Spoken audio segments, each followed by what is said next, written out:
அங்க இருக்கக்கூடிய கிட்டத்தட்ட ஒரு 50,000 பேர் பக்கம் இருக்கிறாங்க, 60,000 பேர் பக்கம் இருக்கிறாங்க அப்படின்னா கிட்டத்தட்ட அதுல ஒரு 20% கம்மியா தான் வந்து அங்க கரெக்டான இதுல வந்து இருக்காங்க. அதுக்கு மேல அதாவது ஒரு 80% மேல வந்து அந்த விசாவோட டேட் முடிஞ்சதா இருக்கட்டும், அதுக்கப்புறம் நிறைய அங்க ரூல்ஸ் எல்லாம் பிரேக் பண்ற மாதிரி எல்லாம் நிறைய பேர் இருக்கிறாங்க அப்படிங்கறதான் அந்த நாட்டுடைய கவர்மெண்ட் வந்து சொல்றாங்க. அதாவது இங்க வந்து வேலை செய்யக்கூடிய நிறைய பேர் வந்து அதிகமா யார் இருக்காங்க அப்படின்னு பாத்தீங்கன்னா இந்தியர்கள் தான் இருக்காங்க. சோ அப்படி இருக்கக்கூடிய இந்தியாக்காரங்க எல்லாருமே வந்து பாத்தீங்கன்னா நிறைய அந்த அவங்களுடைய விசாலாம் வந்து காலாவதி ஆயிருச்சு. அது மட்டும் இல்லாம நிறைய இடங்கள்ல வந்து தேவையில்லாம ரூல்ஸை மீறுறாங்க அப்படிங்கிற மாதிரி சட்டம்லாம் வந்து சொல்றாங்க. சோ அதுமே வந்து சொல்லியிருக்காங்க, ரூல்ஸ் மீறப்படுறாங்க, இந்த மாதிரி விஷயங்கள்லாம் வந்து பண்ணிட்டு இருக்காங்க அப்படிங்கிற சொல்றாங்க. அது கேட்கும் போது ஏன்னா நம்ம இங்கிருந்து அங்க போகும்போது இந்த மாதிரி விஷயங்கள்லாம் 1-2 இடத்துல நடக்கிற விஷயம் தான், அது நார்மலா நடக்கிறதா.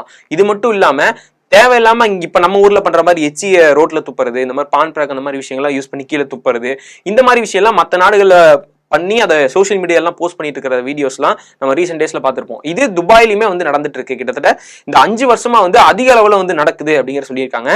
நார்மலா நீங்க துபாய் இல்ல சவுதி இந்த மாதிரி எடுத்தீங்கனாலே எவ்வளவு கிளீனான நாடு, எவ்வளவு சூப்பரா இருக்கும் அப்படிங்கிறது வந்து தெரியும். ஒரு பணக்கார நாடு அப்படின்னே வந்து சொல்லுவாங்க. அதுக்கு இன்னொரு பேருமே இருக்கு.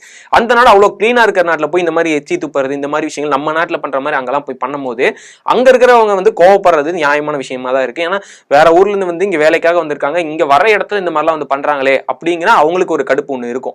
சோ அது மட்டும் இல்லாம அப்புறம் வேலை செஞ்சுட்டு இருக்கும்போது திடீர்னு அந்த கம்பெனி விட்டு வேற கம்பெனிக்கு போனவங்களா இருக்கட்டும், அப்படி போய் வேலை கிடைக்காம அங்க அந்த நாட்டுக்குள்ளேயே சுத்திட்டு இருப்பாங்கல்ல, சோ அந்த மாதிரிலாம் நிறைய பேர் இருக்காங்க. அப்புறம் வேலை செய்யக்கூடிய இடத்துல நிறைய பிரச்சனைகள் பண்றவங்க, இந்த மாதிரிலாம் நிறைய ஒரு சின்ன சின்ன தவறுகள்னாலையும் ஒரு சில பெரிய தவறுகள்னாலையும் அங்க இருக்கக்கூடிய தேவையில்லாத விஷயங்கள் பண்ணி ஒரு குற்றவாளி மாதிரியான குற்றம் புரிஞ்ச மாதிரி ஏதாவது ஒண்ணு பண்றது, அப்புறம் திருடுறது, இந்த மாதிரி விஷயங்கள்லாம் சின்ன சின்னது அங்கெல்லாம் பண்ணுவாங்கல்ல, இந்த மாதிரி பண்ணி நிறைய